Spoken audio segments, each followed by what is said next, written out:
The story of Kaká is not just the tale of a footballer who reached the top of the world. It's a story about passion, resilience, and the power of believing in one's dreams.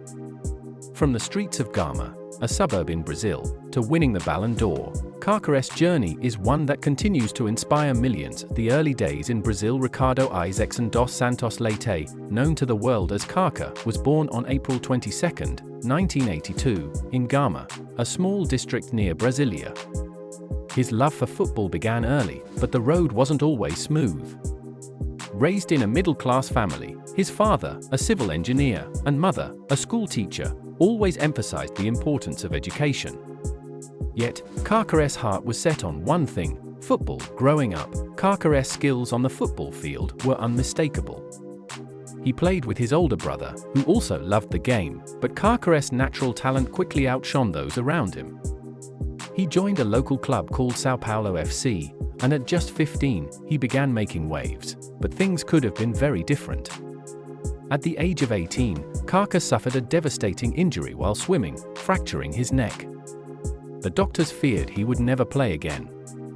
It was a tough moment for the young footballer, but his faith and determination kept him going.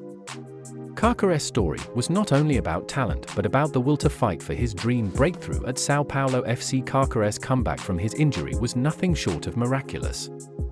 He was determined to prove the doctors wrong, and by 2001, he was playing for São Paulo's first team. His performances in the Brazilian league caught the eye of scouts from around the world.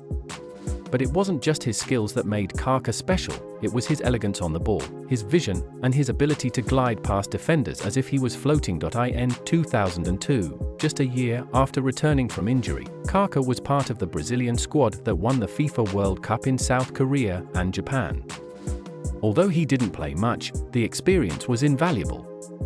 The next step for Kaká was inevitable: Europe. The move to Europe. AC Milan. Indiana 2003, Kaká moved to one of the biggest clubs in Europe, AC Milan, for a fee of around €8.5 million, a sum considered significant at the time for a young player. Milan fans quickly fell in love with Kaká's style of play. He was more than just a traditional attacking midfielder. He was a playmaker, a goalscorer, and someone who could turn the game around in an instant. The 2004-2005 season saw Kaká rise to prominence in European football. He helped AC Milan to the final of the UEFA Champions League, scoring goals and providing assists with his incredible vision and skill.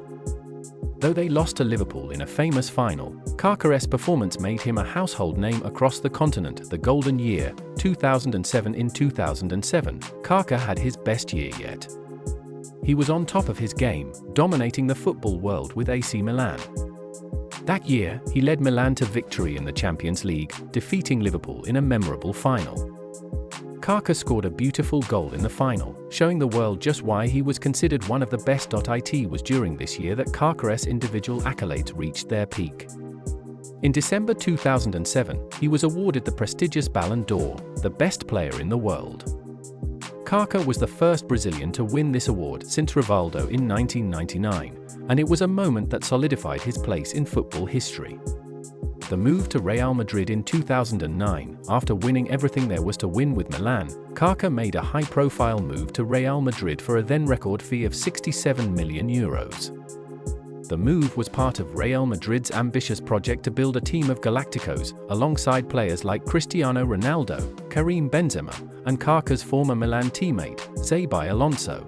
While Kaká's time at Real Madrid was filled with ups and downs, he continued to show flashes of his brilliance. Injuries hampered his ability to consistently perform, but whenever he was fit, Kaká reminded the world of why he was one of the best midfielders of his generation. The return to Milan and the final years. By 2013, Kaká returned to Milan for a second stint, hoping to relive the magic of his earlier days. While he was no longer the same player, his passion for the game and his ability to inspire younger players remained. He later moved to the Orlando City SC in the United States, where he played his final years in professional football, mentoring the next generation of players. His time in the MLS wasn't marked by the same glory as his European years, but Kaká remained a beloved figure. In 2017, at the age of 35, Kaká announced his retirement from professional football, leaving behind a legacy of elegance, skill, and grace on the field. The legacy of Kaká today. Kaká is not just a footballer, he's an icon. His influence extends beyond the football pitch, as he continues to be a role model for young players around the world.